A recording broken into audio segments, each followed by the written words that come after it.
மாணவர்கள் தேர்வு நடக்கிற காலங்கள்ல வழக்கத்துக்கு மாறான மனநிலையில இருப்பாங்க. எப்போதையும் விட அதிகமான மன இறுக்கம், குறைவான தூக்கம், அதிகமான நேரம் படிக்கிறதுன்னு ஒரு விதமான போராட்ட சூழ்நிலையில பதட்டத்தோட காணப்படுவாங்க. அதனால படிக்கிறது எப்படி, படிக்கிறத நினைவுல நிறுத்திக்கிறது எப்படி, தேர்வுகள்ல வெற்றி பெறது எப்படிங்கறத உங்களோட இந்த நிகழ்ச்சியில பகிர்ந்துக்க போறோம். இனிய காலை வணக்கம். முயன்றா வெற்றி உங்க கதவுகளை அதிகாலையில தட்டலாம். இந்த நிகழ்ச்சியை போல ஒவ்வொரு திங்கள் முதல் வெள்ளி வரைக்கும் தினமும் காலையில 6:30 மணிக்கு நீங்க பொது தேர்வுகள்ல தேர்ச்சி பெற, மாநிலத்திலேயே முதலிடம் பெற இந்த நிகழ்ச்சியை தவறாம பாருங்க. மறந்துடாதீங்க, இந்த நிகழ்ச்சியில நீங்களும் உங்க சந்தேகங்களை கேட்கலாம்.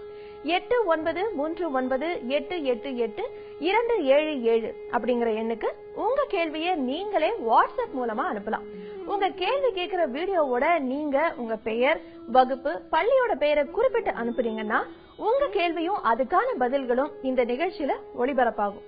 உங்களுக்காகவே இந்த வெற்றி நிச்சயம், உங்களுக்கே வெற்றி நிச்சயம்.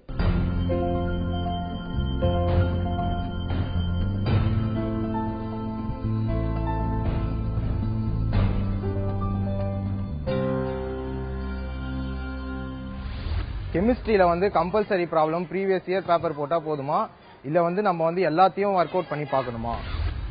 சென்டம் எடுக்கிறதுக்கு கம்பல்சரி ப்ராப்ளத்தை எப்படி பசங்க ஃபேஸ் பண்ணணும்னு என்கிட்ட கேட்டாங்க. அதில் 70 ஏபி கம்பல்சரி அட்டன் பண்ணணும், அல்லது 70 சிடி கம்பல்சரி அட்டன் பண்ணணும். இதில் பார்த்தீங்கன்னா ஏபியில் ஒரு ஆர்கானிக் கெமிஸ்ட்ரியிலேருந்து ஒரு சம்மும், இன்ஆர்கானிக் கெமிஸ்ட்ரியிலிருந்து ஒரு சம்மம் வரும். அதுவும் பர்டிகுலரா ஆர்கானிக் கெமிஸ்ட்ரியிலிருந்து ஹைட்ராக்சி டெரிவேட்டிவ்ஸ் அப்படிங்கிற சாப்டர்ல இருந்து ஒரு சம், இன்ஆர்கானிக் கெமிஸ்ட்ரியில டி பிளாக் எலிமெண்ட்ஸ் அப்படிங்கிற சாப்டர்ல இருந்து ஒரு சம். இப்போ அந்த டி பிளாக் எலிமெண்ட்ஸ்ல இருந்து வரக்கூடிய அந்த சாப்டர்ல எப்படி ப்ராப்ளத்தை டீல் பண்ணணும்னு நான் சொல்றேன். ஏற்கனவே அரசு தேர்வுல வந்த டி பிளாக் எலிமெண்ட்ஸ்ல வந்த எல்லா ப்ராப்ளத்தையும் பார்க்கணும். பார்த்த பின்பு அதுல எதெல்லாம் ஈக்குவேஷனை விடுபட்டிருக்குங்கிறத லிஸ்ட் அவுட் பண்ணி எடுக்கணும். அதுல இருந்து ஒரு ஈக்குவேஷன் வர்ற மாதிரி யூஸ்வலா ஃப்ரேம் பண்ணிக்கிட்டு இருக்கிறாங்க கவர்மெண்ட்ல எக்ஸாம்ல. ஸோ நீங்க பாத்தீங்கன்னா ஏபிசி அப்படின்னு 3 கண்டுபிடிக்க வேண்டியிருக்கும். Compound A, compound B, compound C, identify அப்படின்னு இருக்கும். ஏ டு பி ஈஸியா வந்துடுவீங்க, பி டு சில கொஞ்சம் புது ஈக்குவேஷன் வர மாதிரி இருக்கும். ஸோ நீங்க விடுபட்ட அந்த ஈக்குவேஷன்ல இருந்து மோஸ்ட் ப்ராபப்ளி கேட்க வாய்ப்புகள் இருக்கிறது. ஆகவே அந்த விடுபட்ட ஈக்குவேஷனை படிச்சிருந்தீங்கன்னா உங்களால எளிதாக அதை மேற்கொள்ள முடியும். இதுதான் டி பிளாக் எலிமெண்ட்ஸ்ல அந்த ப்ராப்ளத்தை ஃபேஸ் பண்ணதுக்கு நீங்க எடுத்துக்கிட வேண்டிய ஒரு ஸ்ட்ராட்டஜி. அடுத்தபடியா பாத்தீங்கன்னா ஹைட்ராக்சி டெரிவேட்டிவ்ஸ், இதுவும் அப்படியே தான். ஏற்கனவே வந்த கவர்மெண்ட் கொஸ்டின்ல இருக்கிற எல்லா ஈக்குவேஷன்ஸையும் நீங்க பார்க்கணும். ஃபார் எக்ஸாம்பிள் இப்போ பாத்தீங்கன்னா எத்திலீன் டு எத்திலீன் கிளைகால் அப்படிங்கறதுல 3 வெரைட்டியா கேட்டிருக்கிறாங்க. எப்படிலாம் அப்படின்னு பாத்தீங்கன்னா பேஸோட எத்திலீன் கிளைகால் வரதை பார்த்துக்கலாம். அடுத்தது ethylene epoxide, ethylene epoxide to ethylene glycol பார்த்துக்கலாம். அடுத்தது பாத்தீங்கன்னா இப்போ ethylene chlorohydrin and ethylene glycol. So அந்த ஒரு ஃபார்மேட் இருக்கு. ஸோ அதை நீங்க கம்பல்சரியா நீங்க பார்க்கணும். அதே மாதிரி எல்லா டீஹைட்ரேஷன் ரியாக்ஷன்ஸையும் தனியா எடுத்து படிக்கணும். அதுவும் எல்லாம் கேட்டிருக்காங்க இதுவரைக்கும். கிளைகாலா இருக்கட்டும், கிளிசராலா இருக்கட்டும், எல்லாத்தையும் நீங்க படிக்கணும். அதுலயும் 2 டைப்ஸ் இருக்கு, அதையும் தெளிவா படிக்கணும். Inter molecular dehydration, intra molecular dehydration. So எல்லா ஈக்குவேஷனையும் நீங்க நல்லா தரவா படிக்கணும். இந்த கெமிஸ்ட்ரி ஹைட்ராக்சி டெரிவேட்டிவ்ஸை ரொம்ப இன்ட்ரெஸ்டடா பண்றதுக்கு ஒரு சின்ன ஒரு யுக்தி சொல்றேன், ஒரு ஸ்ட்ராட்டஜி சொல்றேன் கேளுங்க. கன்வர்ஷன் ஸ்டைல படிங்க. ஆர்கானிக் கெமிஸ்ட்ரியை ரொம்ப இன்ட்ரெஸ்டா பண்ணலாம். எப்படி படிக்கலாம் அப்படின்னா அதை கன்வர்ஷன் ஸ்டைல தான் படிக்கணும். In what ways ethylene can be converted to ethylene glycol அப்படி படிச்சு பார்க்கணும். ஒவ்வொன்றையா தனித்தனியா படிச்சு பார்க்க கூடாது. அதே மாதிரி ஒரு கன்வர்ஷன்னா அது என்ன நேம் ரியாக்ஷன் அப்படின்னு படிச்சு பார்க்கணும். Diethyl oxalate to ethylene glycol, Bouveault Blanc reduction. So இப்படி எல்லா விதமான முறையிலையும் நம்ம அந்த ஈக்குவேஷன்களை படித்து நம்ம ஞாபகத்தில் வச்சுக்கிட்டோம்னா நம்மளுக்கு எளிதாக இருக்கும். அடுத்தது ஏ அப்படிங்கிற காம்பவுண்ட் ஐடென்டிஃபை பண்றது ரொம்ப முக்கியமான ஒரு காரியம். C2, C3, C4 இப்படி ஒரு காம்பவுண்ட் ஆரம்பிச்சாலே மோஸ்ட்லி அது அலிஃபேட்டிக் காம்பவுண்ட்ஸ்ல தான் ஆரம்பிக்கும். அது ஆல்கஹாலா இருக்கலாம், ஆல்டிஹைடா இருக்கலாம், ஈத்தரா இருக்கலாம், ஆர் கார்போனைல் ஆசிட்ஸா இருக்கலாம். எனிதிங். ஆனா அதுல நீங்க கண்டுபிடிக்கிறதுக்கு ஒரு சில யுக்திகள் இருக்குது. O அப்படின்னு வந்தீங்கன்னா ஆல்கஹால், ஆல்டிஹைட், கீட்டோனா இருக்கலாம். O2 அப்படின்னு வந்துச்சுன்னா கார்பாக்சிலிக் ஆசிடா கூட இருக்கலாம். சோ நீங்க வந்து ஐடென்டிஃபை பண்றது ரொம்ப ஈஸியா இருக்கும். C3H6O அப்படின்னு பாத்தீங்கன்னா அதுல 2 சான்சஸ் வரும். நீங்க வந்து பாத்தீங்கன்னா ப்ரோபியோனால்டிஹைட் கூட C3H6O தான் வரும். அதே ப்ரோபனோன் பாத்தீங்கன்னா அதுவும் C3H6O தான் வரும். சோ நீங்க அலிஃபேட்டி ஈஸியா கண்டுபிடிக்கலாம். ஒரு அரோமேட்டிக் காம்பவுண்ட் கண்டுபிடிக்கிறதுக்கு ஒரு எளிதான முறை இருக்கு. C6ல மினிமம் ஆரம்பிச்சாதான் அது அரோமேட்டிக் காம்பவுண்டா இருக்க முடியும். C6, C7, C8 அப்படி வரக்கூடிய காம்பவுண்டுகளும் இருக்கிறது. சோ நீங்க அதையும் நீங்க தெளிவா நீங்க பார்க்கணும். படிக்கும் போதே அலிஃபேட்டிக்கா அரோமேட்டிக்கான்னு முதல்ல டிசைட் பண்ணணும். அதுக்கு பிறகு நீங்க அதுல என்ன கொடுத்துருக்குன்னு ஒரு தடவைக்கு 2 தடவை தெளிவாக வாசிக்கணும். அழகாக ஒரு பிரைமரி செகண்டரி ஆல்கஹாலை டிஸ்டிங்கிஷ் பண்றதுக்கு அதுல ஒரு க்ளூ கொடுப்பாங்க. அப்ப அந்த க்ளூ கரெக்டா இருக்கான்னு நீங்க செக் பண்ணி பார்த்துட்டு அடுத்தது ப்ரொசீட் பண்ணணும். பண்ணீங்கன்னா உங்களுக்கு தவறுகள் வருவதை நீங்க ஈஸியா என்ன செய்யலாம், தவிர்க்கலாம். அடுத்தது பாத்தீங்கன்னா 70C and D. இது ஒரு அடுத்த கம்பல்சரி ப்ராப்ளம். இதுல வந்து எலக்ட்ரோகெமிஸ்ட்ரி 1 அப்படிங்கிறது கடைசியாக 70Dல அப்பியர் ஆகும். இந்த ப்ராப்ளம் மோஸ்ட் ப்ராபபிளி புக் பேக்ல இருக்கிற வேல்யூஸ் கொண்டு அப்படியே கொடுத்து இதுவரைக்கும் எதுவுமே மாற்றாம கொடுத்துட்டு வராங்க. அதே இது பாத்தீங்கன்னா 70Cல கார்பானைல் காம்பவுண்ட்ஸ் கேட்கறாங்க. அதுவுமே நீங்க நான் ஏற்கனவே உங்ககிட்ட சொன்ன மாதிரி தான் ஆர்கானிக் கெமிஸ்ட்ரினாலே கன்வர்ஷன் ஸ்டைல்ல படிக்கிறது தான். Acetone to propane. அப்போ உடனே நீங்க ஃபார்முலா வச்சுக்கிட்டே வரலாம். சோ எந்த ஃபார்முலால ஸ்டார்ட் பண்ணி எதுல போயிருக்கு. சோ அசிட்டோன் டு ப்ரோபேன் இது ஒரு கிளமென்சன் ரிடக்ஷன். சோ இந்த மாதிரி நீங்க வந்து நிறைய ரியாக்ஷன்ஸ் நல்லா மெமரைஸ் பண்றதுக்கு இந்த மாதிரி கன்வர்ஷன் ஸ்டைல்ல பண்ணீங்கன்னா எளிதாக நீங்க கார்போனைல் காம்பவுண்ட்ஸை நீங்க மேற்கொள்ளலாம். சோ இந்த 2 சாய்ஸுமே ரொம்ப அருமையான சாய்ஸ் தான். ஆனா உங்களுடைய விருப்பம் தான். எது உங்களுக்கு எளிதாக இருக்கிறதோ அதை உங்களுடைய விருப்பத்துக்கு தகுந்தபடி நீங்க எடுத்துக்கலாம். இதுதான் எடுக்கணும் அப்படின்னு சொல்லி எந்த ஒரு கட்டாயமும் கிடையாது. முதல்லயே படிக்கிறதுனால நிறைய பேர் ஹைட்ராக்சி டி எடுக்கிறாங்க, அவ்வளவுதான். மற்றபடி பாத்தீங்கன்னா carbonyl and EC1 also you can find it very easy. இது வந்து கம்பல்சரி ப்ராப்ளத்தை எப்படி நம்ம வந்து ஃபேஸ் பண்ணணும்னு நான் உங்களுக்கு தெளிவா சொன்னேன். குறைவான தூக்கம், கூடுதலான மன இறுக்கம் இதெல்லாம் உடலோட செரிமான தன்மையை பாதிக்குது.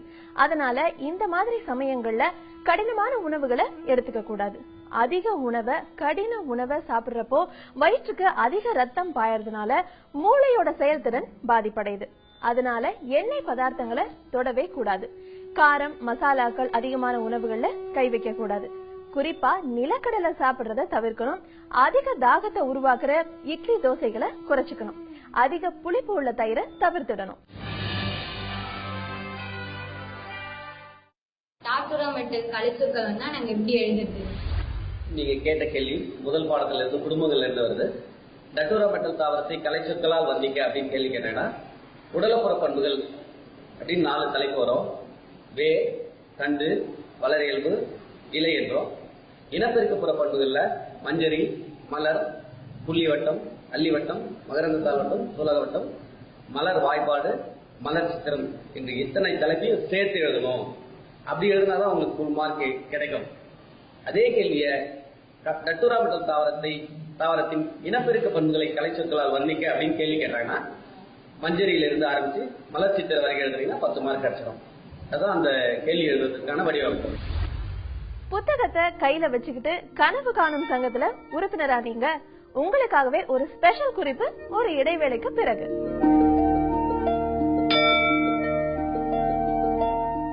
மீண்டும் இணைஞ்சிருக்கோம். இது வெற்றி நிச்சயம். உங்களுக்காகவே வெற்றி நிச்சயம், உங்களுக்கே வெற்றி நிச்சயம். படிக்கிறப்போ நம்மையும் அறியாம எதையோ யோசிக்க தொடங்கி படிக்க உட்கார்ந்துருக்கோம் அப்படிங்கறதையே மறந்து யோசனையில ஆழ்ந்து கிடப்போம். இந்த மாதிரியான பகல் கனவு இயல்பான ஒண்ணுதான்னா கூட இதனால நாம படிக்கிற நேரம் வீணாகுது இல்லையா? இதனால படிக்க உட்காரப்பவும் சரி, படிச்சு முடிச்ச அப்புறமும் சரி, உங்க அறையில உங்க இலக்க ஒட்டி வச்சு அதை ஒரு தடவை பாருங்க. அதை அடைஞ்ச மாதிரி நீங்க உணரணும். இலக்கு உங்களை தானா இயங்க வைக்கும். கனவுகள் குறைஞ்சு சுறுசுறுப்பா இயங்க உதவும்.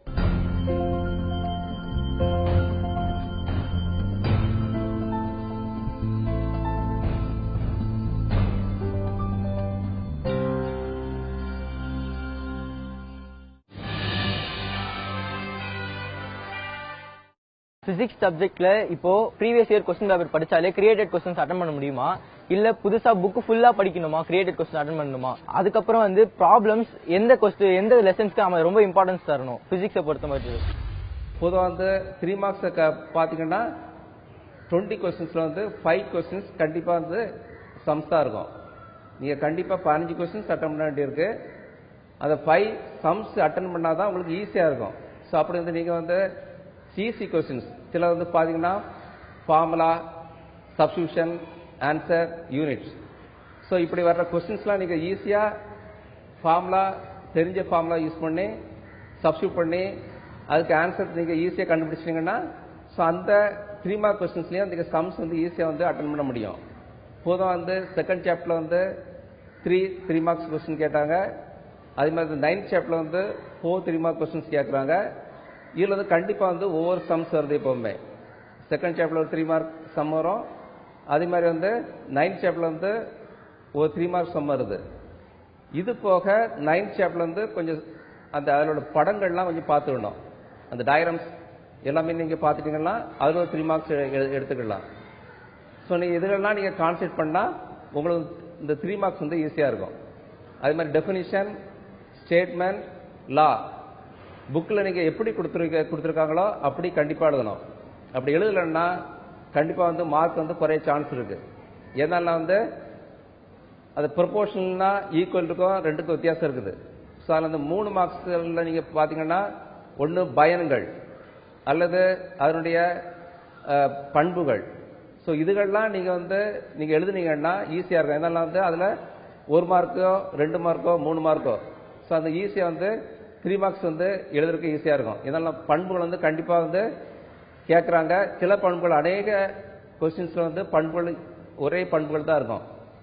ஸோ அதில் அந்த பண்புகளை வந்து நீங்கள் கண்டிப்பாக படிக்கணும். அதே மாதிரி பயன்களையும் பயன்கள் எல்லா பயன்களையும் நீங்கள் படிச்சுட்டிங்கன்னா நல்ல ஸ்கோர் பண்ணலாம். அதே மாதிரி 10th சாப்டரில் வந்து பார்த்தீங்கன்னா கட்டப்படங்கள் இருக்கும். ஸோ அதையும் நீங்கள் ஒரே கான்செப்டில் நீங்கள் போட்டு பார்த்தீங்கன்னா மார்க்ஸ் வந்து நல்லா ஸ்கோர் பண்ணுறதுக்கு ஈஸியாக இருக்கும். அதே மாதிரி 1 மார்க்கில் கூட கொஸ்டின்ஸ் வந்து நீங்கள் தரவாக வாசி பார்க்கணும். எதனால வந்து அதில் கொடுத்துருக்க ஆப்ஷன்ஸ் வந்து வித்தியாசமாக இருக்கலாம். ஏபிசிடின்னு இருக்குது. ஸோ அதில் வந்து ஒரே ஆப்ஷன் கொடுத்து ஆன்சர் வந்து ஆன்சர் வந்து வேற ஆன்சர்ஸ் கிடைக்கும். ஏன்னா கொஸ்டினை மாற்றிடுவாங்க. அப்படி கொஸ்டினை ஸ்லைட்டாக இப்போ பெர்பெண்டிகுலர் அப்படி இப்போல்லாம் பேரலில் கொடுத்துட்டாங்கன்னா ஆன்சர் மாறிடும்.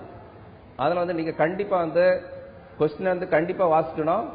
அப்போ தான் அதே ஆன்சர் தான் 4 ஏபிசிடியில் வந்து அதே ஆன்சர் தான் கொடுத்துருப்பாங்க. புக்கில் என்ன ஆன்சர் கொடுத்துருக்காங்களோ அதே தான் கொடுத்துருப்பாங்க. ஆனால் ஆன்சர் வந்து மாறி போயிடும். நீங்கள் அதில் வந்து நீங்கள் கொஸ்டின்ஸ் வந்து தரவாக வாசித்து ஸோ அதுக்கேற்றாப்புல நீங்கள் வந்து உங்களை ப்ரிப்பேர் பண்ணணும். 5 மார்க் கொஸ்டின் அதே மாதிரி பொறுத்தவரையில் செகண்ட் சாப்டர் 7th சாப்டர் அதையும் நீங்கள் நல்லா கான்சென்ட்ரேட் பண்ணணும். ஏன்னாலும் வந்து 7th சாப்டரில் வந்து சம்டைம் ஒரு சம்மம் கேட்கலாம். இப்போ பொதுவாக வந்து 2 கொஸ்டின்ஸ் வருது. செகண்ட் சாப்டரில் 2 கொஸ்டின் வரும். 7th சாப்டரில் வந்து 2 கொஸ்டின், மொத்தம் 4 கொஸ்டின்ஸ் 5 மார்க் கொஸ்டின் அதிலே வந்துடுது. ஸோ அதில் நீங்கள் அதில் உள்ள சம்ஸ் நீங்கள் செகண்ட் சாப்டரில் நீங்கள் சம்ஸ்லாம் ஈஸி சம்ஸாக தான் இருக்கும். அதுக்கெல்லாம் நீங்கள் போட்டு பார்த்தீங்கன்னா ஈஸியாக செகண்ட் சாப்டர் 2 5 மார்க் ஈஸியாக எழுதிடலாம். அதே மாதிரி வந்து 7th சாப்டர் அதே மாதிரி தான். 7th சாப்டரில் வந்து சம்ஸையும் அதே மாதிரி வந்து கொஸ்டின்ஸ் நீங்கள் படிச்சிங்கன்னா ஈஸியாக 2 5 மார்க் அட்டன் பண்ணிடலாம். அது போக கூட 2 கொஸ்டின்ஸ் தான் ஒரு கம்பல்சரி சம்ஸ் பொறுத்தவரை பார்த்தீங்கன்னா எல்லா சாப்டர்ஸ்லையும் நீங்கள் கண்டிப்பாக கம்பல்சரி பார்த்ததே ஆகணும். ஏதாலும்னா முதல்ல இந்த புக்கு போடும்போது என்ன பண்ணாங்கன்னா 8th சாப்டர் வந்து கம்பல்சரி வரணும், அதை ஸ்டார் போட்டு அதில் போட்டிருந்தாங்க. ஆனால் இப்போ அதுக்கு பிறகு வந்து அதனுடைய பேட்டர்ன் வந்து மாற்றி இப்போ எந்த சாப்டர்ல இருந்தால் கம்பல்சரி வந்து வரலாம். அதில் வந்து நீங்கள் எல்லா சாப்டர்ஸ்ல சம்ஸ் நீங்கள் போட்டு பார்த்தீங்கன்னா தான் உங்களுக்கு வந்து ஈஸியாக அந்த கம்பல்சரி கொஸ்டின் போட முடியும். ஒன்று சால்வ் சம் வந்து கம்பல்சரி சால்வ் சம் வந்து ஃபுல்லாக நீங்கள் வந்து ஒர்க் அவுட் பண்ணணும் ஒரு சாப்டர் எடுத்தீங்கன்னா. இல்லைன்னா அன்சால்வ் சம் வந்து ஃபுல்லாக நீங்கள் ஒர்க் அவுட் பண்ணணும். இந்த ரெண்டில் ஏதாவது எதனால கம்பல்சரியில் வந்து ஒரு கொஸ்டின் வந்து சால்வ் சம்மாக இருக்கும், அடுத்து வந்து அன்சால்வ் வந்து கேட்பாங்க. ஸோ அதில் ஒரு சாப்டர் எடுத்தீங்கன்னா ஒன்று சால்வ் சம் ஃபுல்லாக தரப்படுங்க, இல்லைன்னா அன்சால்வ் ஃபுல்லாக தரப்படுங்க. அப்போ தான் நீங்கள் வந்து அந்த கம்பல்சரி கொஸ்டின் அட்டன் பண்ண முடியும். மொசார்ட் ஒரு புகழ்பெற்ற இசையமைப்பாளர்னு எல்லாருக்குமே தெரியும். அவரோட இசைய சிலரை தொடர்ந்து கேட்க செய்து அதுக்கப்புறமா அவங்களோட மூளை திறனை ஆராய்ஞ்சதுல அது ரொம்ப ஆச்சரியப்படக்கூடிய விதத்துல முன்னேற்றம் அடைஞ்சிருந்ததை கண்டறிஞ்சிருக்காங்க. இதுக்கு மொசார்ட் விளைவு அப்படின்னு பேர் கொடுத்திருக்காங்க. இசையோட வலிமைய இந்த மாதிரி பல ஆராய்ச்சிகள்ல நிரூபிச்சிருக்காங்க. மாணவர்கள் பலரும் படிக்கிறப்போ இசை கேட்க விரும்புறது மூளையில இயல்பாவே உள்ள இந்த விருப்பத்தாலதான். அதனால படிக்கிற நேரத்துல வாத்திய கருவிகளோட இசை தொகுப்பை கேட்டா நீண்ட நேரம் சோர்வில்லாம படிக்க முடியுங்கிறது நிரூபிக்கப்பட்ட ஒரு உண்மை.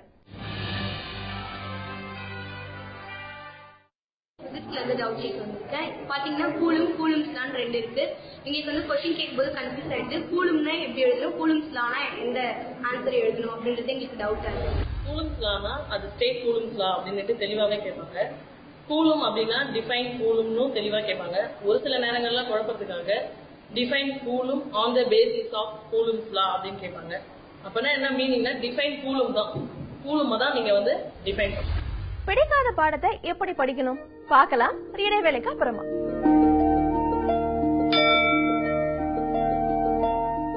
மீண்டும் இணைஞ்சிருக்கோம். இது வெற்றி நிச்சயம், உங்களுக்காகவே வெற்றி நிச்சயம், உங்களுக்கே வெற்றி நிச்சயம். பிடிக்காத உணவு செரிக்காது, பிடிக்காத பாடம் மனசுல பதியாது. இந்த ரெண்டும் அறிவியல் உண்மைகள். அதனால இந்த உண்மைய நல்லா உணர்ந்துக்கணும். நீங்க ஒரு பாடம் கடினமா இருக்கு அதனால பிடிக்காத பாடம்னு முடிவு செஞ்சிடாதீங்க. முடிவு செஞ்சது கூட அந்த பாடம் பிடிக்காம போனதுக்கு காரணமா ஆயிடலாம் இல்லையா? பிடிக்காத பாடம்னு சொல்றப்போ மனசு முதல்ல ஈடுபாட்டோட இருக்காது. ஈடுபாடு இல்லாம படிச்சா பின்ன எப்படி மனசுல பதியும்? பிறகு எத்தனை வருஷங்கள் ஆனா கூட பிடிக்காத பாடம் பிடிக்காத பாடம் தான்.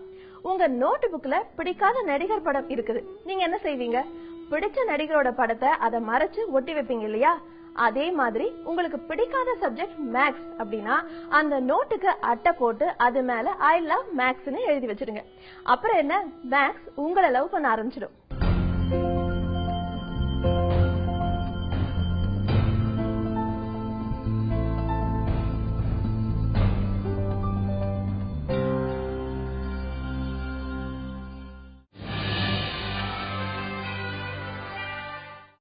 மேக்ஸ் கம்புக்ல இருக்கிற 300 கொஸ்டின்ஸ் அத்தனை கொஸ்டின்ஸையும் படிக்கிறதா இல்ல அந்த 10 கொஸ்டின்ஸ்க்காக கம்புக் கிரியேட்டட் கொஸ்டின்ஸ்க்காக நாம வெறும் ஒரு ஃபார்முலா மட்டும் பேஸ் பண்ணி சம்ஸை போட்டு பார்த்து அதுக்கு ஆன்சர் கண்டுபிடிக்க முடியுமா?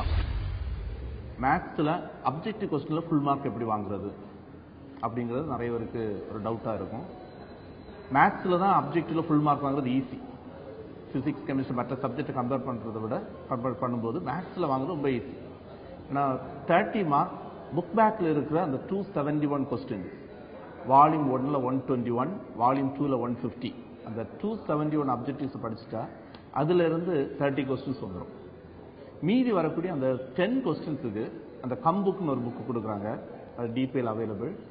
அதுல கம் CO அந்த ஓங்கிறது அப்ஜெக்டிவ் கொஸ்டின்ஸ் கலெக்ஷன். அதுல ஒரு கலெக்ஷன் ஆஃப் அப்ஜெக்டிவ்ஸ் கொடுத்துருக்காங்க. 380 கொஸ்டின்ஸ் இருக்குது. அந்த 380 கொஸ்டின்ஸையும் படிச்சுட்டாங்க ஒரு ஸ்டூடெண்ட்னா அந்த 10 கொஸ்டின்ஸ் அட்டென்ட் பண்ணிடலாம். அப்போ அந்த 271 அப்ஜெக்டிவ்ஸ் கம்புக்குள்ள இருக்கிற அந்த 380 இவ்வளவு படிச்சாச்சுன்னா அந்த ஸ்டூடெண்டால 40 கொஸ்டின்ஸையும் ஈஸியாக அட்டென்ட் பண்ணிடலாம். இன்னொன்று, அந்த 40 கொஸ்டின்ஸையும் ஒர்க் அவுட் பண்ணி பண்றதுங்கிறது நாட் ஈஸி. மறந்துடும் இதுக்கு இந்த ஆன்சர் இதா இல்லை, ஏன்னா 2 கொஸ்டின் ஒன்று போல இருக்கும். அந்த டைம்ல அந்த சம்ம ஒர்க் அவுட் பண்ணி பார்த்துருக்கோம். ஸோ நல்லா ப்ராக்டிஸ் பண்ணிட்டு போனால் அந்த 40 கொஸ்டின் 35 to 36 கொஸ்டின் பார்த்த உடனே எழுதுற மாதிரி இருக்கும். 1 or 2 கொஸ்டின்ஸ் அது நீங்கள் வேணால் ஒர்க் அவுட் பண்ணி பார்த்துக்கலாம். எல்லா கொஸ்டினையும் ஒர்க் அவுட் பண்ணி செய்கிறதுக்கு டைம் இருக்காது. ஆனால் அப்ஜெக்டிவ் பொறுத்த மட்டும் டெக்ஸ்ட் புக்கில் இருக்கிற 271, கம் புக்கில் இருக்கிற 380 இவ்வளோ படிச்சிங்கன்னா கண்டிப்பாக 40 out of 40 வாங்கிடலாம். பரீட்சை எழுத போறப்போ பதட்டமும் இதயத்தோட படபடப்பும் கூடும். சிலருக்கு இந்த பதட்டம் கூடுதலாகவும் சிலருக்கு குறைவாகவும் இருக்கலாம். எல்லாம் நல்லா படிச்சுட்டோமா, தெரிஞ்ச கேள்விகள் எல்லாம் வருமா, பதில் நல்லா எழுத முடியுமா, மதிப்பெண்கள் என்ன ஆகுமோன்னு எண்ணங்கள் பொங்கும். இறைவன் மேல நம்பிக்கையோட உங்களோட ஒரு காலையும் உங்க மேல நம்பிக்கையோட உங்களுடைய மறுகாலையும் எடுத்து வச்சு உற்சாகத்தோட தேர்வு அறைக்கு கம்பீரமா நுழையலாம் நீங்க.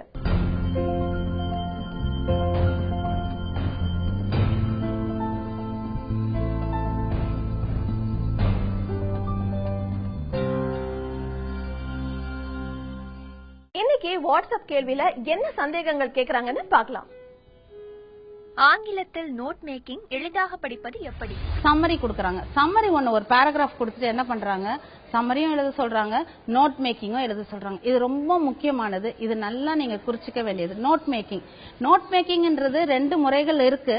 இருந்தாலும் நான் ஈஸியா எளிமையா மார்க் வாங்குறதுக்குரிய முறையை நான் என்ன சொல்றேன்னா, முக்கியமான வார்த்தைகளை எடுத்து அதுல ஒரு 4-5 லைன் அதை பாயிண்ட்ஸ் போட்டு டேஷ் டேஷ் டேஷ் போட்டு அந்த மாதிரி அந்த முக்கியமான வார்த்தைகளை மட்டும் நீங்க என்ன பண்ணீங்க எழுதுனீங்கன்னா தலைப்பு கொடுத்து அதுக்கு உங்களுக்கு 5 மார்க் கிடைக்க வாய்ப்புகள் அதிகம் உண்டு. அப்படி இல்லாட்டி 3 தலைப்புகள் கொடுத்து அந்த 3 தலைப்புகள் கீழே சப்ஹெட்டிங்ஸ் எல்லாம் டாப் பாயிண்ட்ஸ் எல்லாம் கொடுக்கணும்.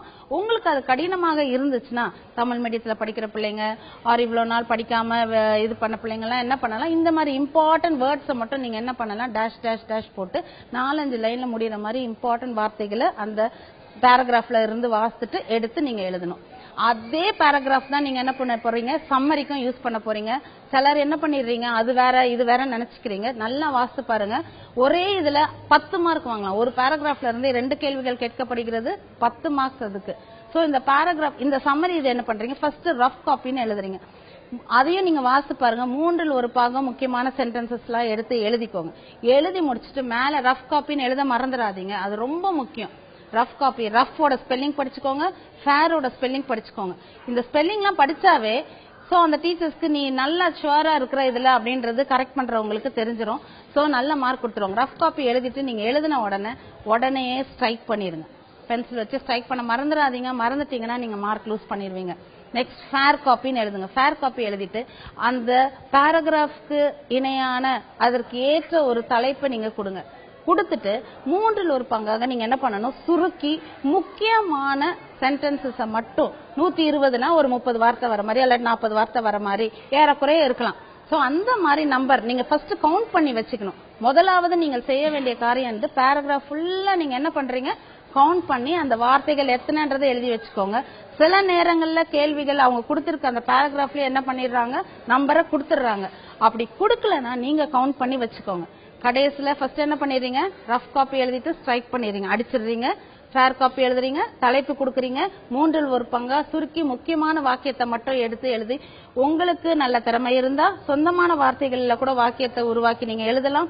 அப்படி இல்லாட்டி இதுல இருந்தாவது நீங்க நல்ல முக்கியமான 3 வாக்கியங்களோ 4 வாக்கியங்களோ எடுத்து எழுதி இந்த நம்பருக்கு வராதுக்கு ஏற்ற வகையில எடுத்து எழுதிட்டு கடைசியில பேராகிராஃப்ல கொடுத்திருக்க number of words given then number of words written இந்த 2 லைன் ரொம்ப முக்கியம்.